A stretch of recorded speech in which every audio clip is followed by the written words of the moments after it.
I started publishing code very early when it was much more embarrassing than now. Once you figure out how to build it, it's not hard to build, but it's a little bit hard to figure out how exactly to deal with all the intricacies of like a full Turing complete kind of language. I had that idea. Weirdly, the answer came from a paper from the 80s.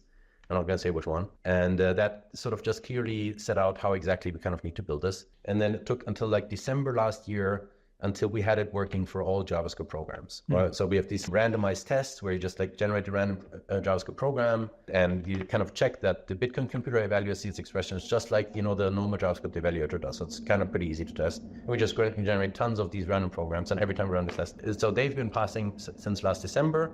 And so since December, we're pretty obsessed with sort of code quality and refactoring and refining and stuff like that. So we've not added many features at all. We've mostly sort of just worked on making the code easier to read, fix little bugs. We're now sort of slowly starting to work on efficiency. Last thing we had to do is support block reorgs. Block reorgs are always pretty gnarly to support for these protocols, but luckily Laura was able to figure out how we can do that.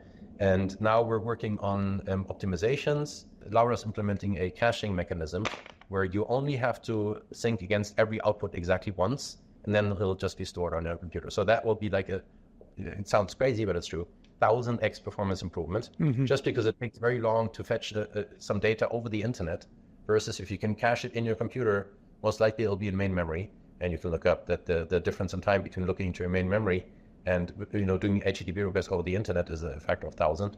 So that'll be great. So this conceptually kind of makes the second sync faster, right? The first time you still have to download all the 10 transactions, but then you just sort of memorize what they say, the value, and you don't have to download any transactions anymore. You just look it up locally. Next, we'll be working on making the first sync more efficient, and then we'll add sort of server push to actually minimize traffic. And it's very, very cool in my opinion, because we have everything fit so nicely and harmonically together that we can kind of apply these optimizations that usually the application developer would do, right? So traditionally you would build a website, and there's no caching, and then you have to add caching on top of that. And if you build a website with a Bitcoin computer now, once we have caching implemented, it'll just automatically cache optimally. So it's very interesting.